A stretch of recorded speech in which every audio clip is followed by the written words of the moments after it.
badly, critics won't. The moment the courtroom air shifted, you could practically hear reputations cracking. This wasn't just another dry legal exchange buried in paperwork and polite objections. This was the kind of twist that makes seasoned reporters sit up straighter and start texting editors with shaking thumbs. At the center of it all stood Prince Harry, a man who has built his post-royal identity on battling the British press. And suddenly, the battle didn't look heroic. It looked dangerously shaky. For years, Harry has framed his war with the tabloids as deeply personal, rooted in grief, anger, and a belief that powerful newspapers operate without consequences. His lawsuit against Associated Newspapers, the publisher of the Daily Mail, was supposed to be a defining stand, a line in the sand, proof that he wasn't just talking about accountability, he was forcing it.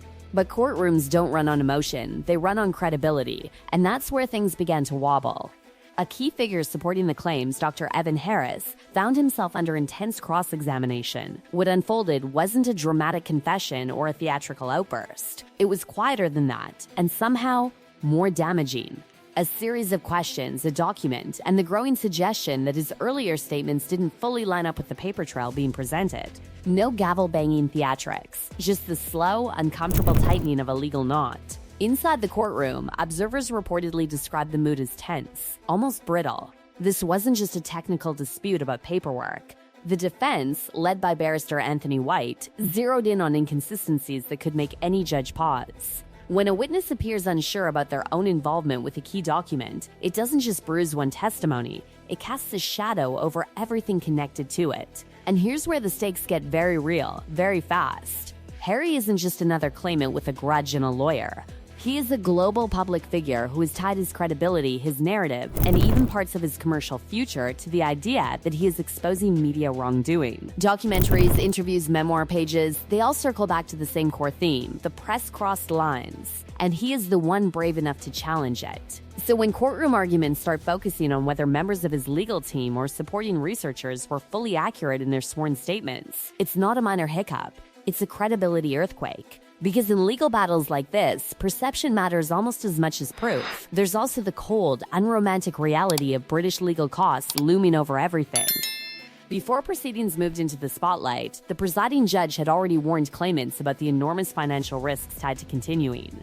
These weren't vague cautions. They were pointed reminders that if the case fails, the losing side may shoulder not just their own expenses, but a significant portion of the other side's as well.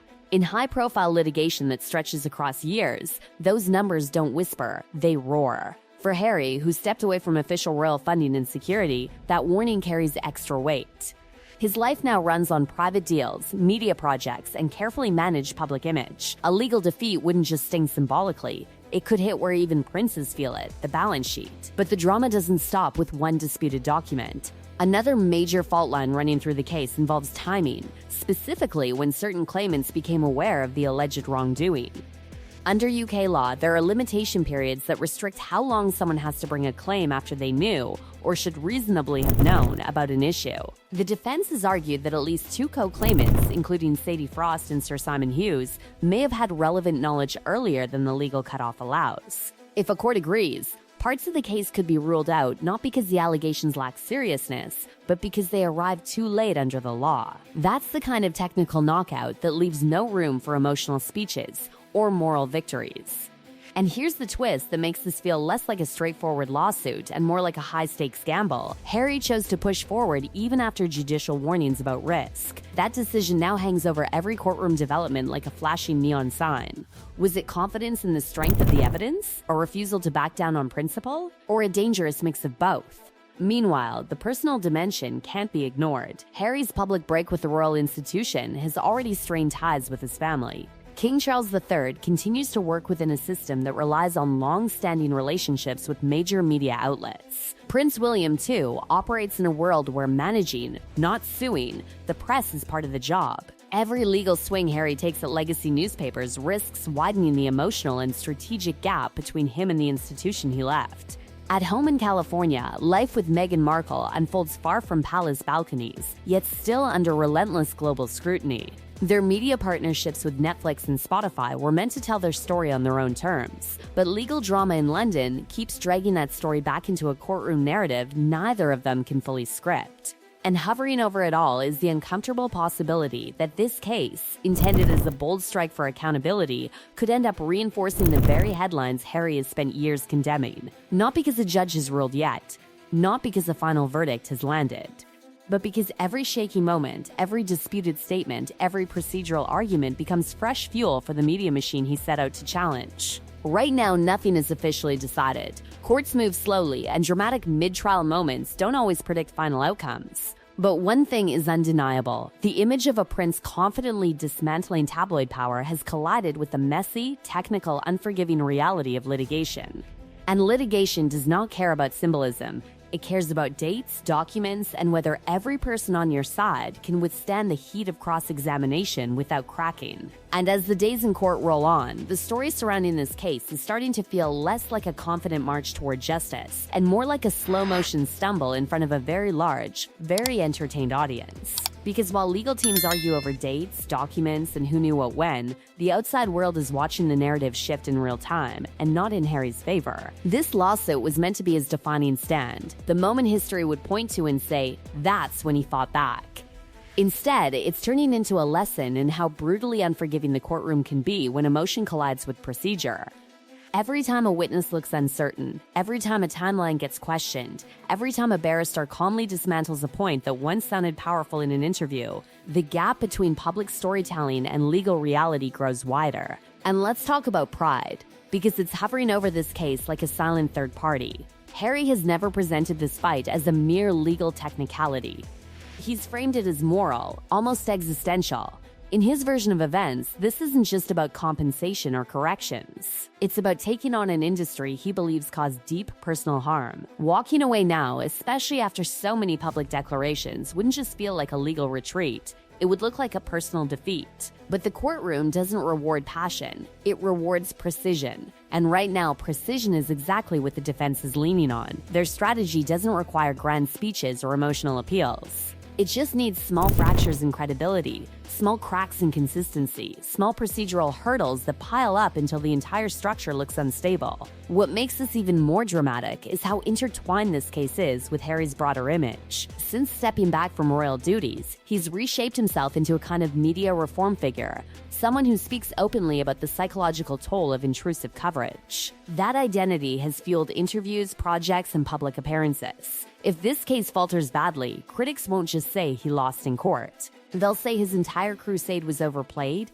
exaggerated, or poorly executed.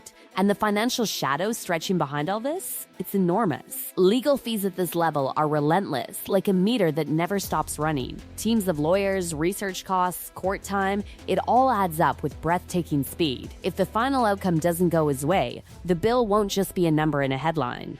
It will be a real, tangible consequence attached to a decision he personally backed, despite clear warnings about risk. That's where the pressure becomes almost cinematic. On one side, you have the instinct to fight to the end, to prove a point no matter how steep the climb becomes. On the other, you have the cold calculation that sometimes the bravest move is knowing when to step back before a loss becomes catastrophic.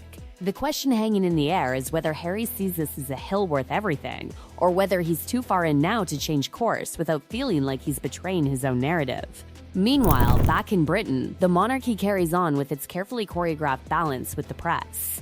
Public appearances, official statements, royal events, all filtered through the same media ecosystem Harry is now battling in court. That contrast is impossible to ignore. While the institution he left continues its uneasy dance with the newspapers, he's trying to take one of the biggest players to task in a very public, very risky way. And then there's the personal toll that rarely shows up in legal filings. Lawsuits of this magnitude aren't just fought in courtrooms. They seep into daily life. Strategy meetings, late-night briefings, constant updates from lawyers. It becomes a background hum that never really switches off. For someone already living under global scrutiny, adding a high-stakes legal war into the mix can turn pressure into something close to permanent. The most brutal part? Even if Harry believes deeply that he's right, the legal system doesn't operate on belief. It operates on what can be proven cleanly, consistently, and within strict procedural boundaries. A powerful story can move public opinion, but in court, one shaky detail can outweigh a dozen heartfelt arguments. So now we're at a crossroads moment in slow motion. The case hasn't reached its final chapter, but the tone has undeniably shifted. What began as a bold, headline-grabbing stand against tabloid power is tangled in technical disputes, credibility questions, and financial risk that would make even the most confident claimant pause. Whether this ends in vindication or a very public setback, one thing is already clear: this battle has changed the narrative. It's no longer just about what the press may or may not have done years ago. It's also about judgment calls made in the present, about strategy, about risk, about the difference between fighting a cause and choosing the right battlefield for it. And if there's one lesson echoing through every tense courtroom exchange, it's this: taking on powerful institutions is never simple, never clean, and never guaranteed to end the way you imagine when the fight first begins. It first begins.